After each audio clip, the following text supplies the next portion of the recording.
Soyez bénis partout où vous nous suivez et nous déclarons que la bénédiction de Dieu touche vos vies. Aujourd'hui, nous allons parler sur « Je suis connu par mon identité », c'est-à-dire mon nom représente mon identité. Beaucoup négligent cette option du nom, le nom que nous portons. Et aujourd'hui, j'aimerais que nous puissions tirer nos pensées vers le livre de Exode, chapitre 3, du premier verset au verset 17. Ce verset est en train de nous parler, de nous raconter lorsque Moïse a fait la rencontre de Dieu.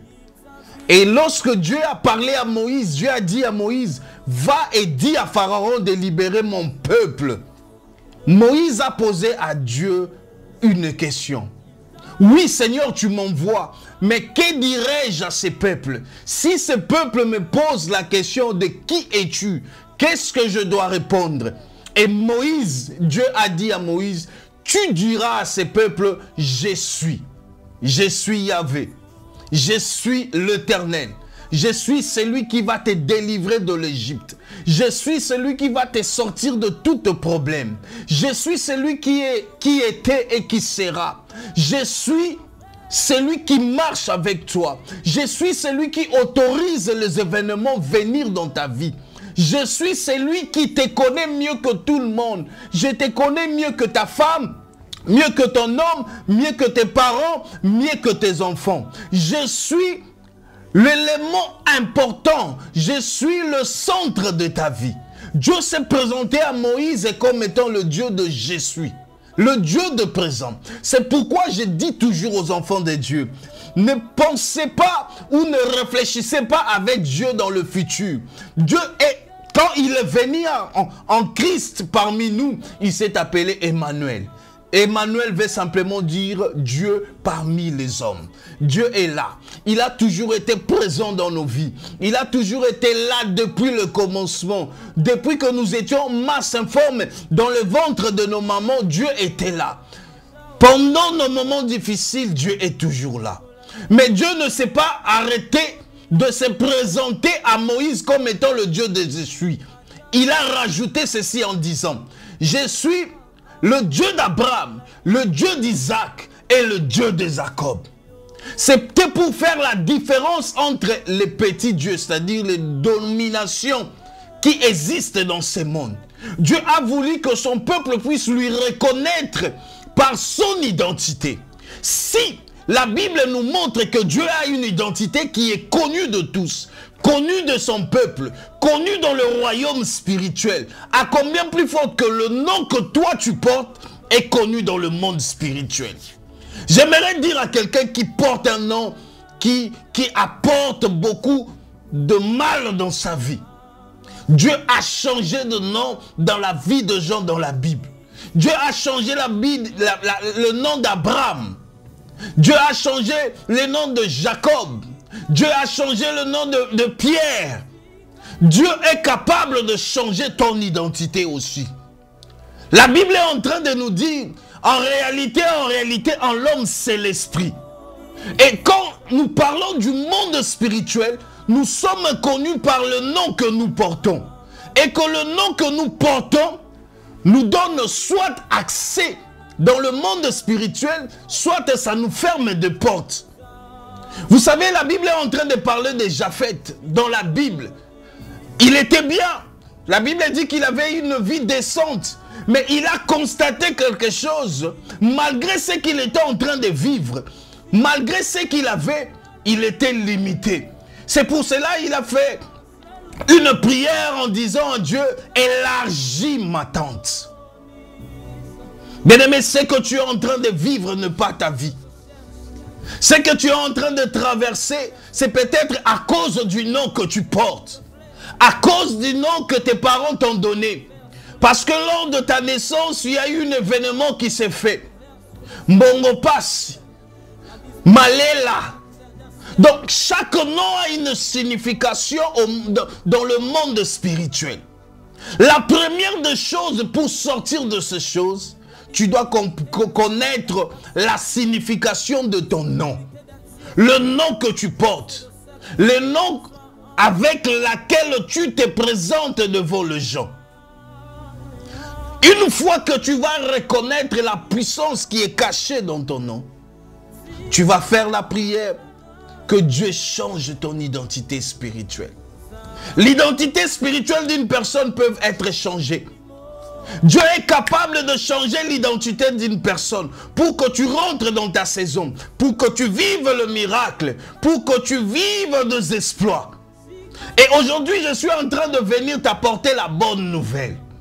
Que la seule personne qui est capable de changer ton identité spirituelle, changer ton nom dans le monde spirituel, s'appelle Jésus-Christ de Nazareth.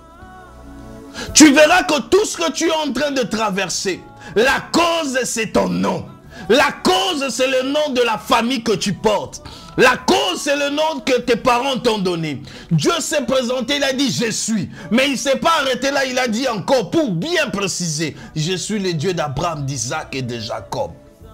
Parce que l'identité spirituelle est très importante pour un chrétien. L'identité spirituelle est très importante. Ne perds pas ton identité. Tu dois savoir qui tu es. Nous avons crié à un Dieu qui a une identité. Et à combien plus forte nous, qui sommes à l'image de ces dieux, nous pouvons manquer de l'identité. Un homme spirituel est reconnu par son identité. Voilà pourquoi partout où Jésus était en train de passer, lorsqu'il était en train de traverser le désert, ce fou de Gadara est sorti, il a reconnu non Jésus par sa figure. Peut-être il n'a jamais vu Jésus dans toute sa vie. Peut-être il n'a jamais entendu parler de Jésus. Parce que c'est un homme fou. Mais spirituellement, parce que cet homme était dominé par des esprits, il a reconnu l'identité de Jésus-Christ. Lui laquelle la Bible dit que la gloire de Dieu reposait sur ses épaules. Sur ses épaules reposait la divinité de Tout-Puissant. Lui qui était Dieu, qui s'est fait chair, est venu habiter parmi les hommes, a été identifié par ces fous de Gadara. Et ces fous de Gadara a dit, que veux-tu? C'est-à-dire, ils ont reconnu la puissance qui est dans le spirituel de Jésus. Et une chose, j'aimerais encore préciser.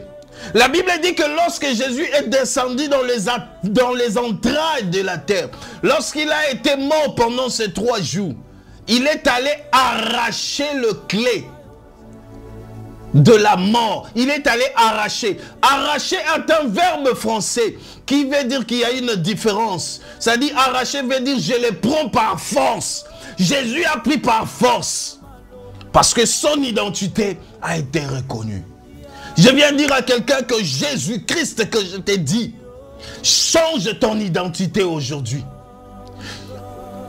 Change ton identité. Lorsque Dieu change ton identité, lorsque Jésus change ton identité, même la maladie qui a persisté des années va partir. Les célibats vont partir. Les problèmes vont partir. C'est vrai que les problèmes vont toujours exister aussi longtemps que nous vivons sur terre, mais les problèmes qui t'amènent dans l'angoisse, dans la dépression, vont partir.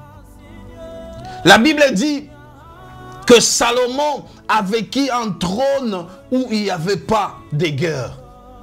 Il a vécu la paix, le repos de Dieu. Dieu est capable de te faire vivre aussi le repos tout au long de ta vie. Que dans ta vie, tu ne puisses pas avoir de combats ni de guerres. Parce que Dieu a déjà vaincu tout cela pour toi. J'aimerais dire à quelqu'un,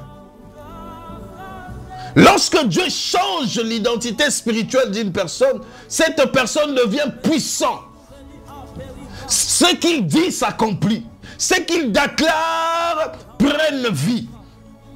Que lorsque Dieu change ton identité spirituelle, il te donne l'autorité, il te donne du charisme, il te donne de la puissance.